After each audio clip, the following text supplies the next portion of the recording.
Protocol.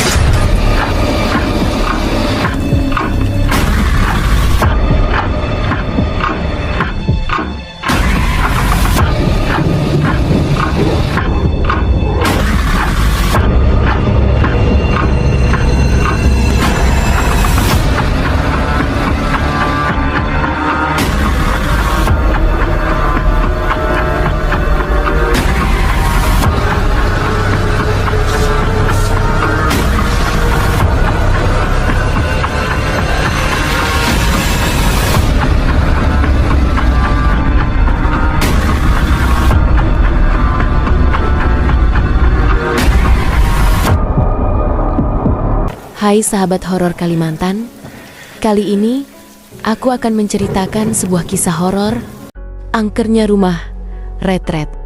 Cerita ini bermula ketika aku masih kelas 1 SMA. Kebetulan aku sekolah di sekolah Katolik yang memiliki program retreat. Sekolahku terletak di kota Pontianak, dan kali ini kami akan melakukan kegiatan retreat di Kabupaten Sanggau. Suasana yang cukup ceria meski terasa capek dan melelahkan, dikarenakan perjalanan yang cukup jauh dari Pontianak dan sebagian siswi sempat mabuk kendaraan. Itulah ekspresi yang ditunjukkan para siswa kelas 12 SMA Santope di Pontianak ketika tiba di Wisma L di Kabupaten Sanggau, Kalimantan Barat. Jarak tempuh yang sekitar 220 km kami lewati dengan bus, diiringi pemandangan gunung dan hutan di selama kurang lebih 6 jam perjalanan dengan bus sewaan. Panggil saja aku Gerini Nawati. Dengan nama seperti lelaki aku cukup sering diolok dan dibully teman-teman sekelas. Tetapi karena aku cuek dan ceria, maka itu tidaklah pernah aku masukkan ke hati untuk setiap jokes-jokes setiap kali namaku diteriakan oleh guru pas absensi. Terlahir dan besar di kota plat KB, yang nama kotanya sendiri diambil dari nama makhluk halus kuntilanak. Maka hal mistis seakan sudah menjadi sesuatu yang biasa bagiku. Menurut beberapa orang, aku terlahir dengan perawakan yang menarik, mata yang tajam dan tidak sipit. Tidak seperti tipikal kebanyakan orang keturunan. Rambutku lurus dan panjang, dan tubuh langsing dan kulit putih. Jadi, kadang saat aku berjalan di keramaian, aku dapat merasakan beberapa pasang mata lelaki yang mencuri pandang ke arahku. Kondisi sebagian jalan yang dilintasi yang masih dalam keadaan berlubang membuat sebagian siswa pusing serta mual. Tapi maklum, namanya anak-anak remaja, nuansa keakraban makin terasa kuat.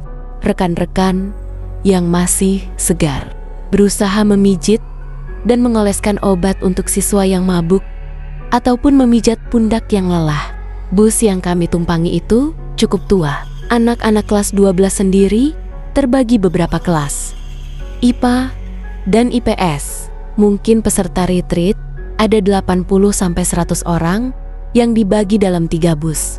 Jadi bisa dibayangkan betapa sesak satu bus itu yang harus ditumpangi guru dan murid, termasuk barang bawaan yang cukup banyak, karena retreat ini akan berlangsung hampir 4 hari. Agenda tahunan berupa retret ini digelar di pertengahan bulan Juni atau Juli saat itu, yang merupakan liburan catur wulan yang dibagi dalam 4 gelombang. Masing-masing gelombang menjalani kegiatan ini selama 3 hari 2 malam.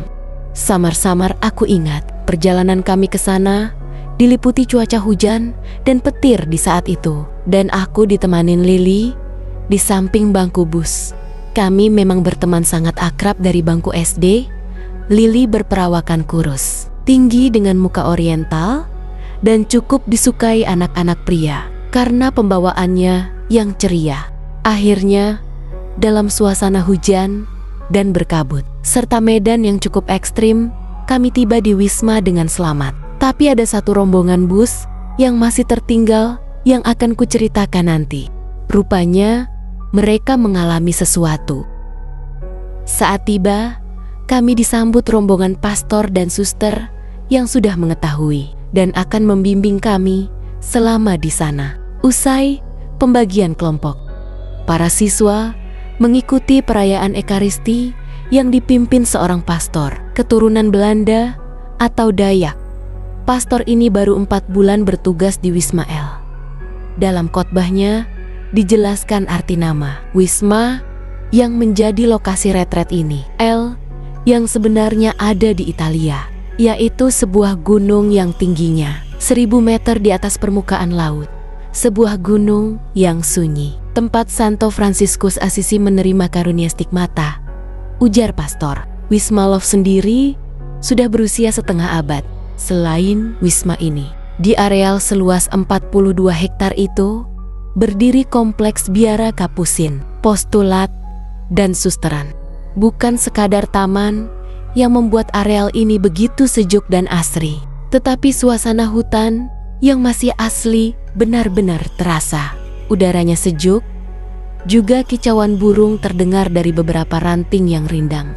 Bersama rombongan kami, ada Suster A yang sudah 2 tahun menjadi pendamping retret di wisma ini.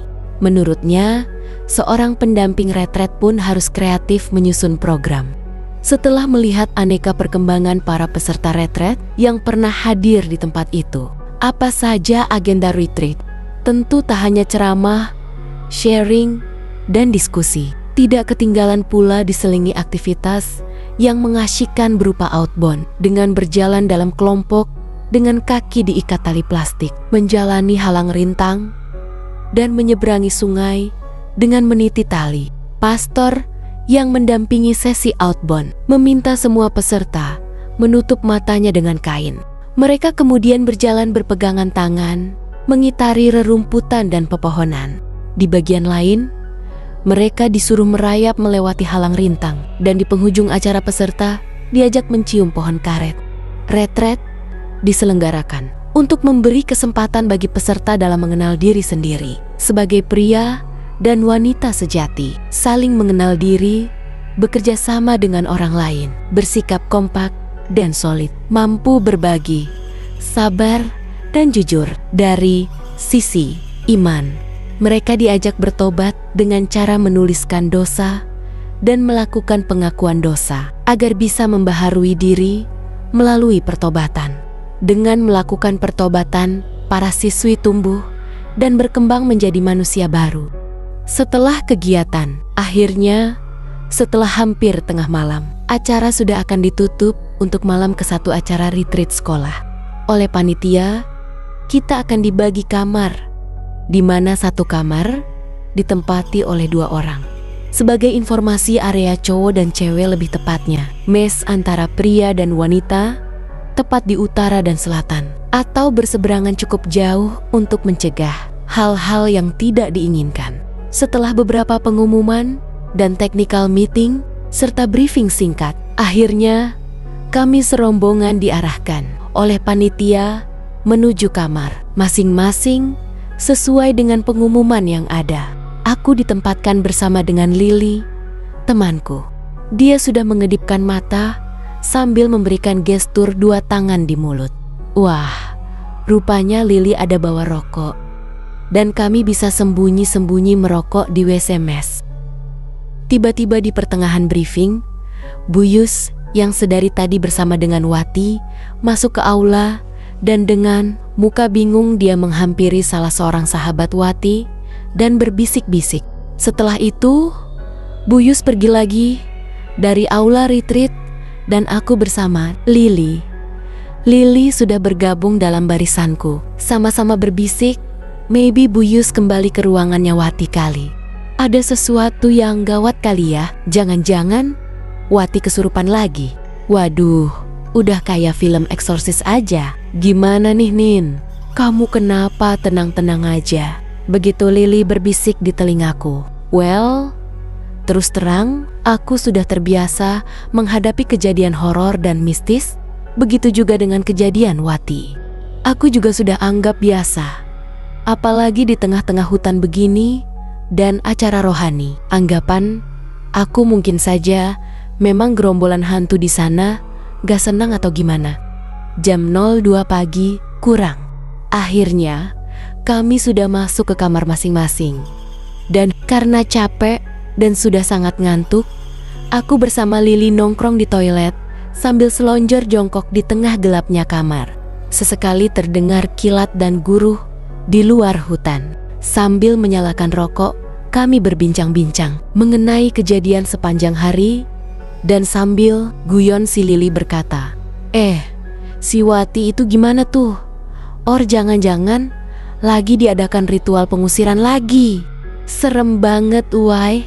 Di tengah-tengah kami berbicara, tiba-tiba lampu ruangan mendadak mati. Kami cukup terkejut, dibarengin teriakan dari kamar sebelah. Lily langsung spontan memeluk aku dan sambil mencari senter. Waktu itu tahun 2000-an. HP masih gak semua orang punya dan masih termasuk barang mewah.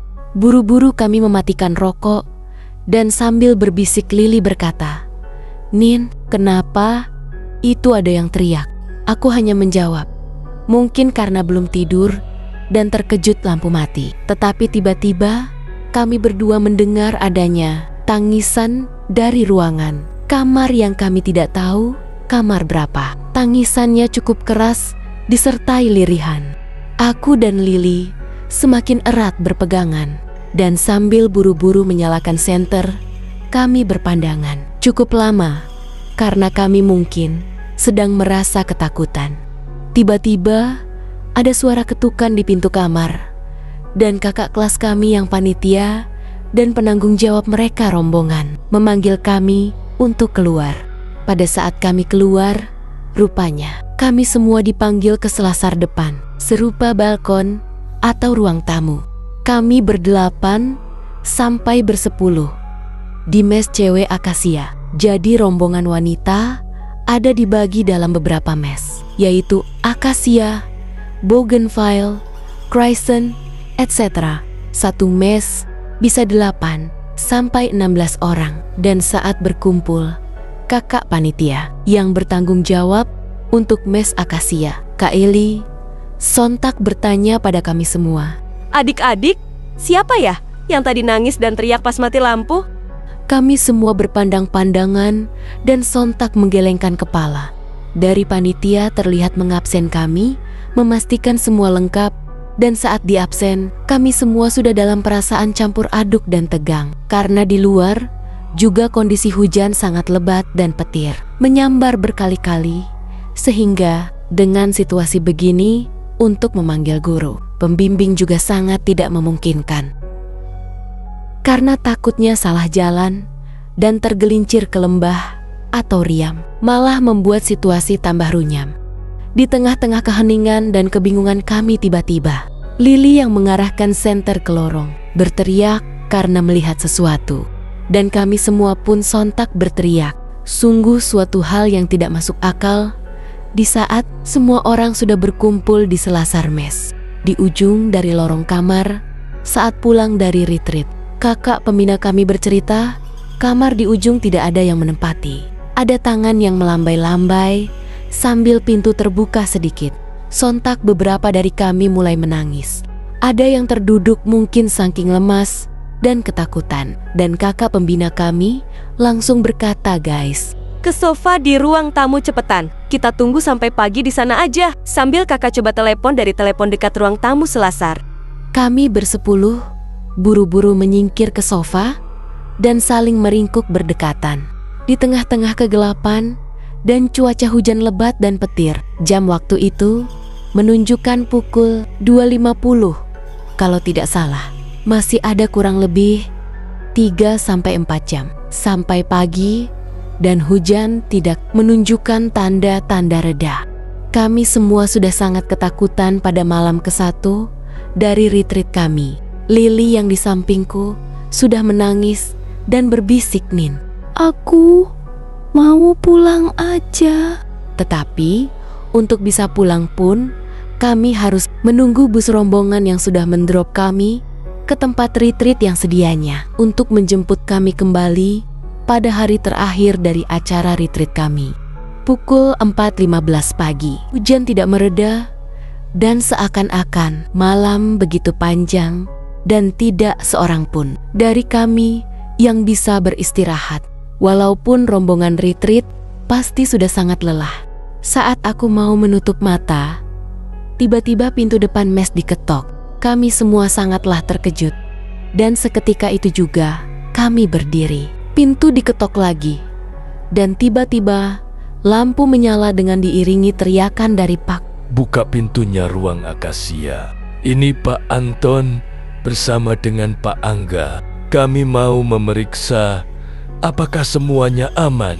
Tadi pembina kalian menelepon ke ruangan guru-guru. Betapa lega perasaan kami. Dan setelah Pak Anton dan Pak Angga masuk, pembina kami pun menceritakan singkat kejadian yang kami alami. Setelah itu, Pak Anton dan rekannya memeriksa lorong tersebut dan kembali ke selasar depan ruang tamu dan berkata, Bapak sudah periksa ruangan yang kalian sebutkan dan terkunci. Mungkin kalian kelelahan dan kondisi gelap. Jadi kalian salah lihat dan sudah panik duluan. Sekarang kalian masuk kamar masing-masing dan istirahat. Karena jam 6 akan mulai acara doa pagi. Demikian instruksi Pak Anton dan diiyakan oleh pembina kami. Setelah itu, para guru pergi ke ruang lain untuk memeriksa kondisi dan hujan pun mulai berhenti. Sepertinya subuh ini akan berakhir dengan kejadian penampakan tersebut. Tetapi dalam hati kecil, aku merasa masih akan tersisa beberapa 2 hari lagi yang harus kami jalanin sampai saat berakhirnya retreat kami bersambung.